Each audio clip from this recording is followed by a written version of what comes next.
की जनसंख्या का 6% थी, वो आज बढ़कर 18% हो गई है।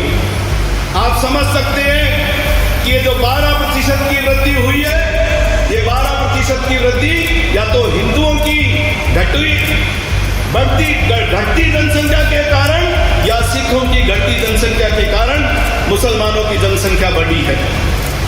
निश्चित रूप से ईसाइयों ने भी धर्मांतरण करके अपनी जनसंख्या को बढ़ाया है, लेकिन आज हिंदू और सिख कहां हैं, किस स्थिति में है, यह बात जानने की है। यह सबसे बड़ी एक समस्या है।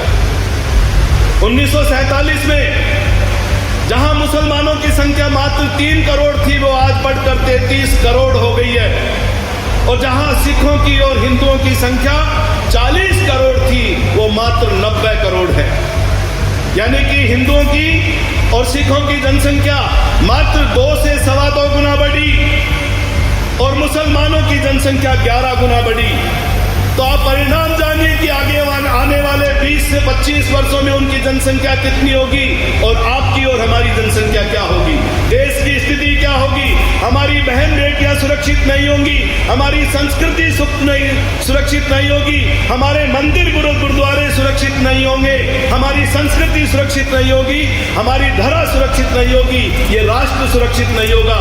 यदि इस राष्ट्र को सुरक्षित रखना है तो इस जनसंख्या समाधान फाउंडेशन के तले, बैनर के तले एक पूरे देश के अंदर एक साथ, बिना किसी जाति, बिना किसी धर्म, बिना किसी क्षेत्र, बिना किसी भाषा का भेदभाव किए हुए एक कानून की मांग करनी है कि पूरे देश के अंदर एक साथ जनसंख्या नियंत्रण कानून लागू हो। हम दो, हमारे दो, तो उनके भी हो। आपने बोला नहीं, शायद मेरी बात समझ में आई या नहीं आई, मैं नहीं समझता। हम दो, हमारे दो, तो उनके भी हो।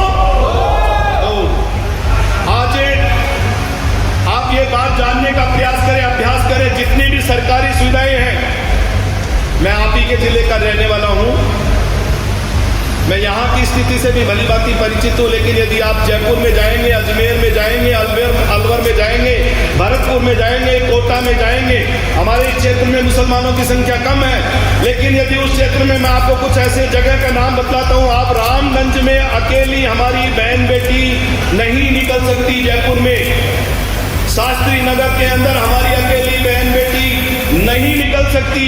उस क्षेत्र में किसी भी प्रकार का बिजली का वे लोग दुरुपयोग करते हैं, उनका बिजली का कनेक्शन नहीं कटता। क्यों? नहीं तो वो बिजली का बिल जमा कराते हैं, न ही वो पानी का बिल जमा कराते हैं। और आप इस बात से भी भली भांति परिचित होंगे कि आज तक उनके क्षेत्र में या उन लोगों के घरों पर कभी किसी प्रकार का इनकम टैक्स का या किसी अन्य टैक्स का रेट छपा नहीं पड़ता।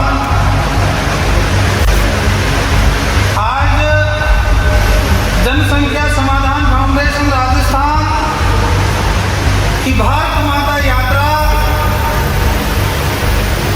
जो देशनोक धरणी माता से शुरू होकर सूरतगढ़ की धरती पर पहुंची है। और इस शानदार समारोह में गंगानगर के जिला अध्यक्ष श्री ब्रजमोहन जी सारंग साहब और यहाँ के संयोजक जी सुभाष जी का है। सुभाष जी के अध्यक्षता में ये समारोह हो रहा है। इस लोकसभा क्षेत्र में हिंदू अल्पसंख्यक हो रहे हैं, तो 30 वर्ष बाद हमारे राष्ट्र का क्या होगा? हमारे लोकतंत्र देश की और धर्मनिरपेक्षता का जो नारा देते हैं, उसका क्या होगा? 30 वर्ष बाद